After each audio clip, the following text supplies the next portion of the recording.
And like I said earlier, iodine-rich foods are seaweed, kelp or kelp sprinkles. I love getting the kelp sprinkles at Trader Joe's and just sprinkling them on Asian dishes. Some clients of mine put them in smoothies, or you could also put them on eggs.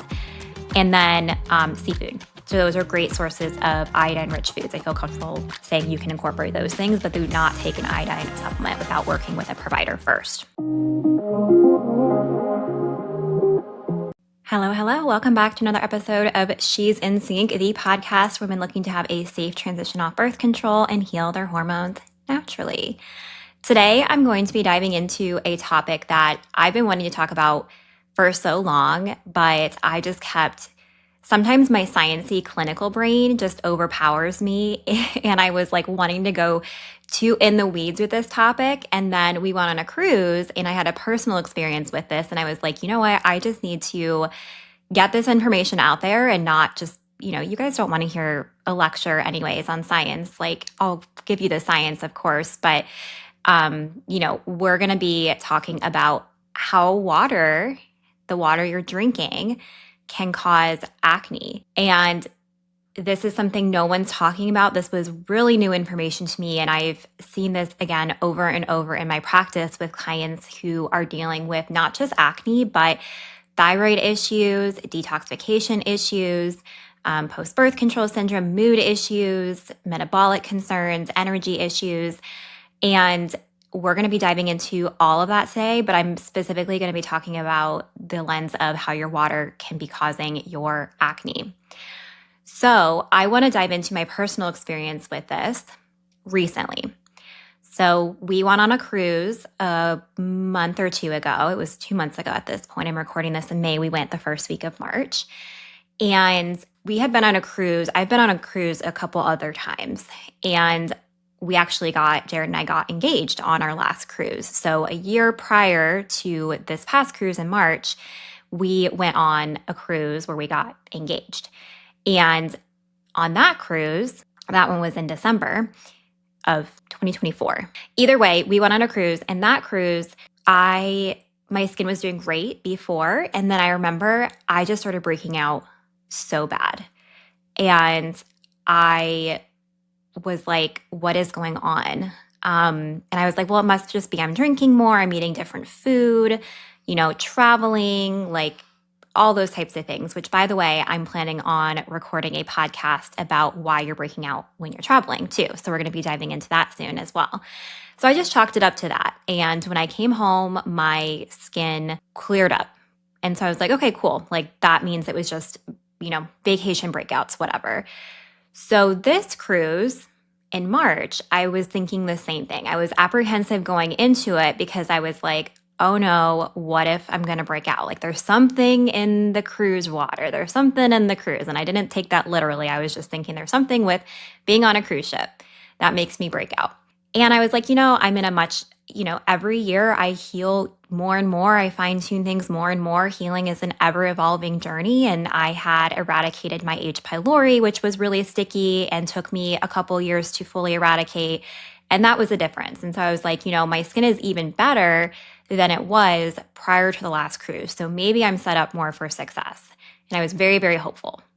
So got on the cruise, and within the first day, my skin started breaking out. And they weren't I would say they're typical. They were in my typical spot. So like my chin and my jaw and like my mustache line are when, if I'm going to break out, that's where I break out. And I was so frustrated. I was like, okay, this is happening the first day. My last cruise, it didn't happen until like day 5 or like day 4 or 5, like towards the end of the cruise.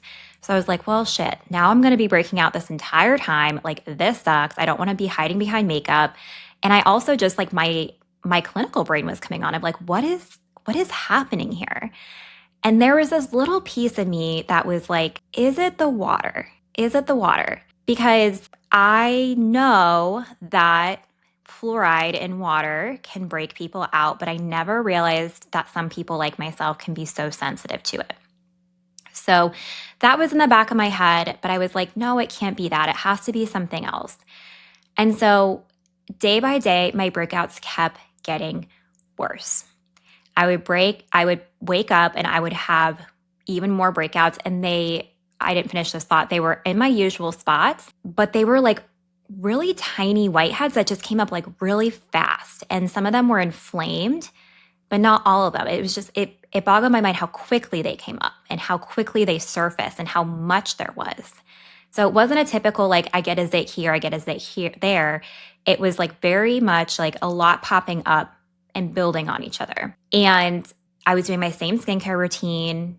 You know, I don't go crazy with eating. Like I just feel better when I eat balanced. So of course I was enjoying myself, but I wasn't going crazy with like alcohol or eating or anything like that. And so by day 3, I distinctly remember I was walking in front of my future mother-in-law and she said, "You have a red mark on your back."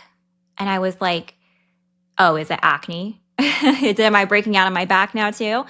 And she was like, "No, it looks like a rash." And so I went to our room and I looked in the mirror and it was this little rash on my back.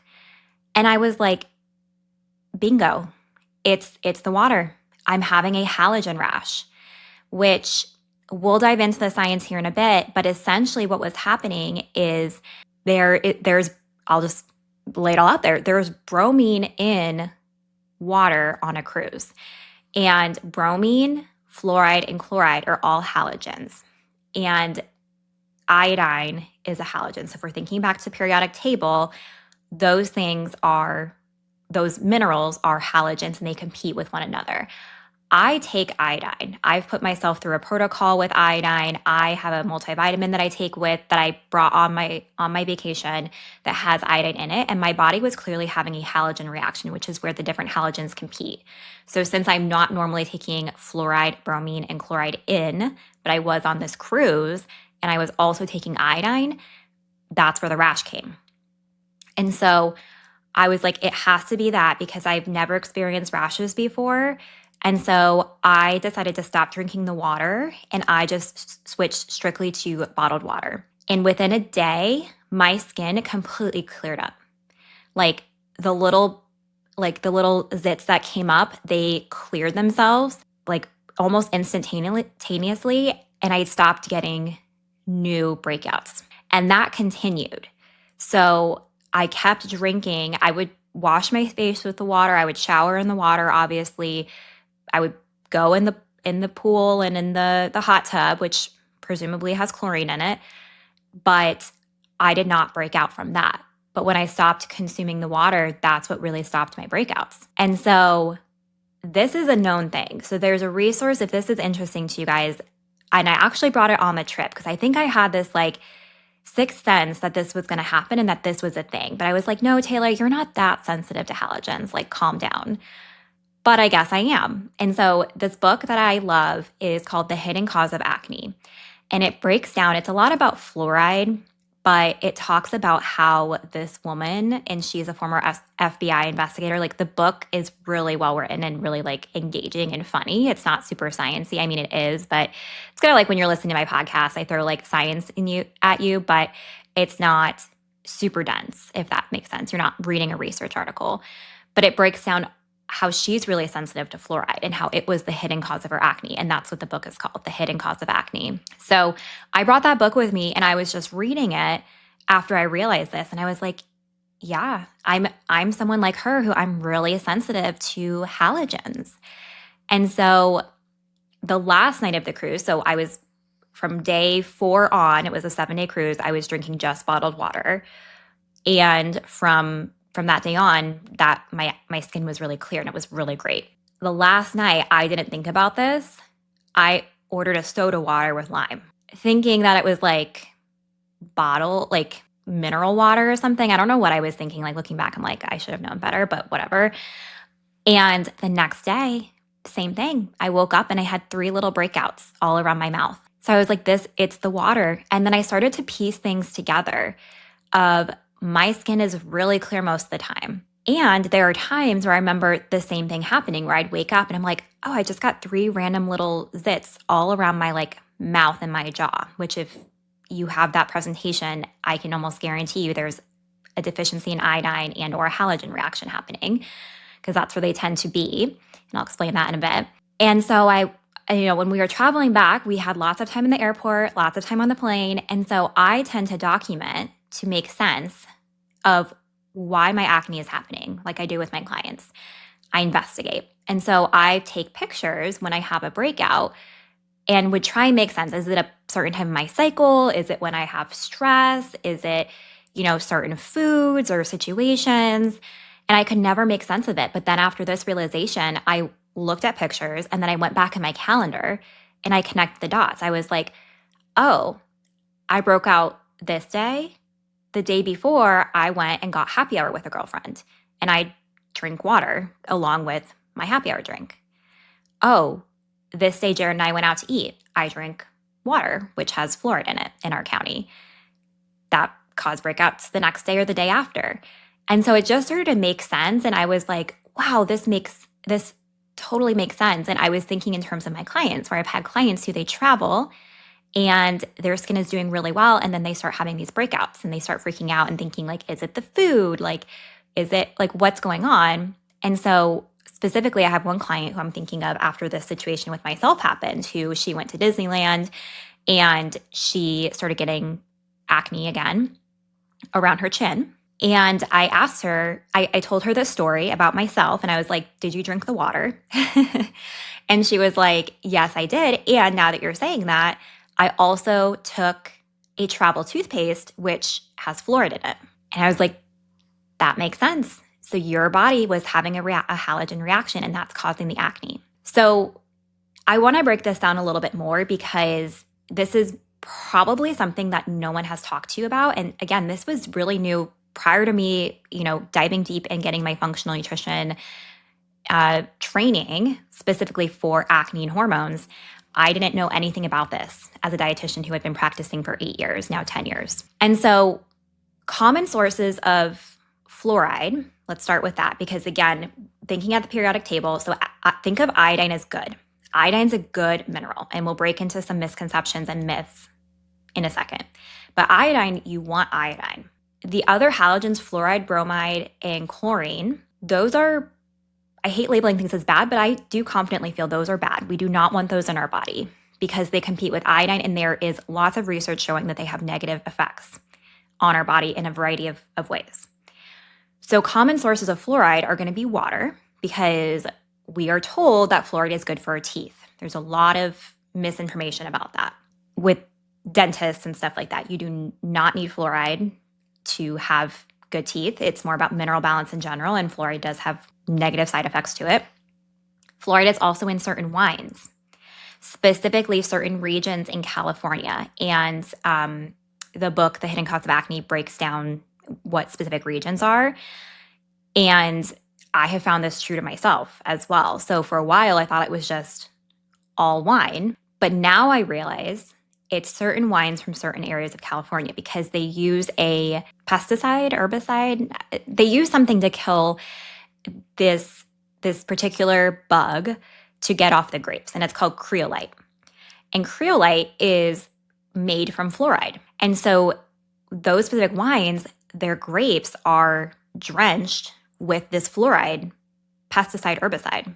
And so that makes sense why certain wines, I remember, years ago, I had a birthday celebration and I had some of my closest girlfriends over and we drank wine and we played games and it was really fun. And a couple days after that, my skin broke out so horrifically, like places it never did before. Like I had them in like on my forehead and like on my temple, like on my shoulders, like everywhere. And I was like, oh, it must just be, well, I didn't know what the heck it was at that point, but I was like, maybe it's just because like I drink a lot. Like I just attributed to the alcohol.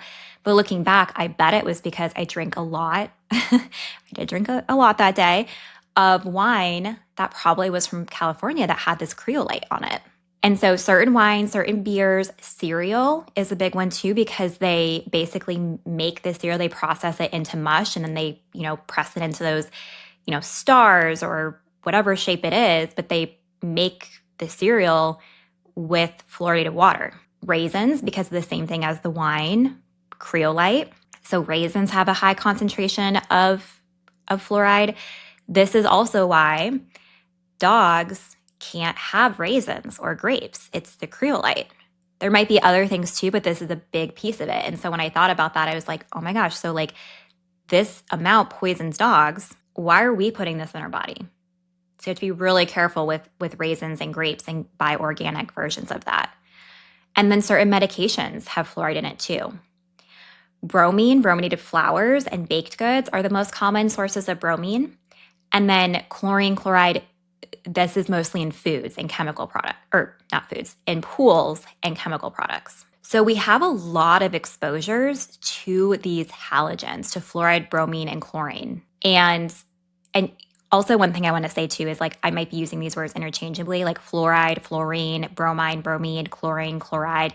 They're the same thing. It's just a different chemical component to it, but they're essentially, for this all intents and purposes, the same thing. So we have a lot of exposure to these things, but we don't have a lot of intake of iodine. So iodine is mostly found in fish, kelp, and seaweed. And think about, especially in the United States, how often we're having those things. Also think about Japan, where they have that stuff all the time and they have really good health. So that's another thing I want you to think about is like other countries where they have less exposure to these competing halogens, these bad halogens, and more exposure and more intake of iodine. So I want to dive into iodine now and talk about the importance of iodine. So iodine is really important. I'm going to start off with the skin piece because, and this might be a little controversial. I mean, this whole topic is controversial because there's a lot of controversy around fluoride. There's a lot of controversy around iodine, unfortunately.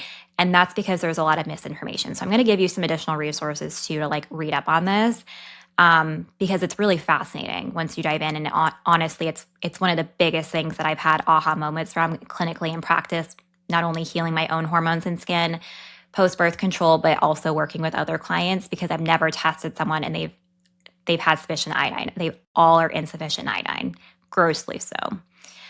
And so the importance of iodine with skin health, not only with acne, specifically if you are someone who deals with hormonal acne, iodine is really important for hormone balance, but it's also really important for chin and jaw acne and like if you have acne along your neck. And the reason is fluoride, when we're drinking fluorinated water, when we're brushing our teeth with toothpaste that has fluoride in it, that gets stored in the teeth. And that's the hill most dentists will die on of like, you need fluoride for healthy teeth. Not so much. It can cause your acne. And so, like I said, that's where my acne has presented my whole life. And iodine has been a huge game changer for my skin and for a lot of my clients' skin. So it helps with acne, but it also helps with eczema and psoriasis as well. It's huge for skin health in general. It's really important for thyroid health and metabolism. So if you have any weight loss resistance, sluggish metabolism, things like that. And your thyroid and metabolism, they're essentially the same thing. Your thyroid helps your metabolism. It has a downstream effect to like the rest of your body. So iodine can help your thyroid, which therefore helps speed up metabolism, which therefore helps with digestion, gut motility, lymph flow, detox pathways. And iodine also has been shown in the research to help prevent certain cancers like breast and ovarian and prostate cancers. And so where there's misconceptions about iodine, there's a lot of faulty studies. And this is where I was like, oh, I feel like if I talk about this, I have to go into all the studies and like prove the point. And I'm not going to get into that because, again, I don't think you guys want a research study, but I'm going to provide additional resources so you can see this is backed up by research. There's very, very well-known books and resources out there talking about this. But the biggest thing I want to highlight here is that there have been studies that have been cherry-picked. They've been done on rats when it comes to iodine and fluoride that basically demonize iodine and created this whole wave of iodine used to be in bread. We used to have sufficient stores of iodine. When these studies came out and this controversy came out demonizing iodine and basically highlighting the benefits of fluoride, which there aren't, then iodine was taken out of bread and it was replaced with bromine. Fluoride was added to water and to toothpaste. Since then, there has been a clear increase in certain cancers and a rise in acne, for example. This is shown in research studies. However, no one's testing iodine, specifically not conventionally. I mean, functional providers, some of them are. And this is something that iodine also is known for goiter. So as a dietitian, that's something I was taught is like, oh, like if you have too much iodine, it can cause goiter. There's a lot of fear around iodine. But again, this is from faulty research studies that were done on rats. We're not studied long-term. We're not transmissible to humans. And they just were cherry-picked. And so I've seen, and my colleagues have seen, really big benefits from supplementing with iodine. But I want to say, this is something you don't want to just jump into iodine supplementation. And I've been talking to a couple prospective clients recently who have gotten on calls with me, discovery calls, and a lot of them have been taking iodine in like a multi or prenatal or dosing with it, but they didn't do prep work beforehand. And that is not going to work. You're going to have a negative reaction. It's going to make your acne worse or your other conditions worse. You might get a rash. You might get a halogen rash like I experienced on the cruise. And it could also, it's very stimulating if you don't dust off those halogen or those cellular receptors of the other competing halogens so that iodine can get into the cell. So you might be taking it might be making things worse or it might not be doing anything at all because you have to clear off those cells of those other competing halogens that we are exposed to on a day-to-day basis. So you want to make for sure you're working with an iodine literate professional. Because, for example, this is an iodine. Iodine is the only thing I tested in. It's my hormone healing testing bundle and my VIP coaching because it entails if we are low in iodine, which I know you will be. Like I said, I've never had anyone deficient in iodine up until this point. It's a 10-week protocol because we do something called salt loading to dust off those cellular receptors of competing halogens so the iodine can get into the cell. And then we slowly titrate up with iodine and we reassess your thyroid throughout. We check in on symptoms because we want to make for sure your body is ready for it and your body is tolerating it. Okay. So it's a very low and slow process because that's what works. And I've very rarely had anyone have an adverse reaction to iodine because we do the prep work to get their body ready for it versus people who just start taking iodine. Again, it can make things worse. So do not just start taking iodine after listening to this, but things you can do now are incorporating iodine-rich foods. That's going to be great for your skin, for your thyroid, for detox, all of that. And like I said earlier, iodine-rich foods are seaweed, kelp or kelp sprinkles. I love getting the kelp sprinkles at Trader Joe's and just sprinkling them on Asian dishes. Some clients of mine put them in smoothies, or you could also put them on eggs. And then seafood. So those are great sources of iodine-rich foods. I feel comfortable saying you can incorporate those things, but do not take an iodine supplement without working with a provider first. You can also switch to brominated flours as well, and make sure you're drinking water that is filtered out of fluoride. So at home, we have well water. So our water doesn't have fluoride in it, which makes sense. So this is another thing I connected the dots to. Like whenever I go to Jared's parents' house or my parents' house, I would always break out. And it would be in the same spot where I broke out on the cruise, around my mouth, like specifically on like this side, if you're watching this. And I realized it's the water. So when I go, I'm only going to drink bottled water. And I also have a filtered water bottle that I'll link below that filters out fluoride. So when I'm traveling now, I'm only going to drink bottled water and I'm going to bring this filtered water bottle. It kills me from like an environmental standpoint to need to drink plastic water bottles. So I'm going to use my filtered water bottles water bottle as much as I can.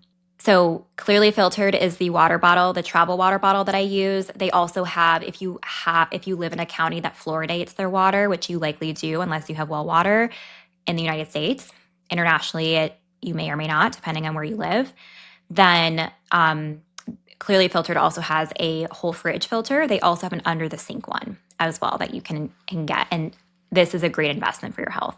And then I want to say also toothpaste. This is a big switch you can make right now that will make a big difference for your skin. Switching to a fluoride-free toothpaste. So I really like Boca. You can get it at Target. You can get it on Amazon. I'll link that below as well. That's a great toothpaste. And I have sensitive teeth. And so I was nervous. I used to use like Pronamel, which has fluoride in it. I was nervous to switch, and I switched, and my teeth are even stronger than they have been before because I'm also working on just rebuilding my mineral stores in general. So those are actionable steps you can take. And I also want to point out, a lot of times clients will come to me and they're like, well, I'm doing I cook with iodized salt. Iodized salt is, I mean, I'm not going to say it's like not worth it, but like there's lots of research studies that show that there's no evidence to show how long the iodine in salt lasts or how much there actually is. So for me, I'm like, I don't think that's one, not going to replete an iodine deficiency. And two, you don't know how much you're actually getting from that. So I would rather someone incorporate iodine-rich foods and take away competing halogens. I think that's going to have a bigger impact on your skin health. And then just look into, if you're eating a lot of cereal or raisins or drinking wine from California, like those types of things are, things to look into in terms of like just start making connections between that and when you break out. So that is my spiel and my personal story when it comes to water and acne. And like I said, a lot of people aren't talking about this. This is something that even myself, I've realized that water has fluoride and that's not great. And I've switched my toothpaste and all that, but I didn't think I was that sensitive to have that severe of a reaction. And then I went on that cruise and it was really good data for me. And this is a good example of why, someone dealing with these things with you as a clinician is really valuable because I'm taking this back to my clients. And so when they're breaking out on vacation or randomly, I'm like, did you drink water at a restaurant? Did you take a travel toothpaste? Do you have a water filter? Those types of things are really important because acne and other skin conditions are so nuanced. There's so much to go into them. You really need to work with an acne specialist if you've been dealing with this for so long. And just as a reminder, acne is not just a skin issue. Neither is psoriasis or eczema. That's a sign that something deeper is going on. Okay.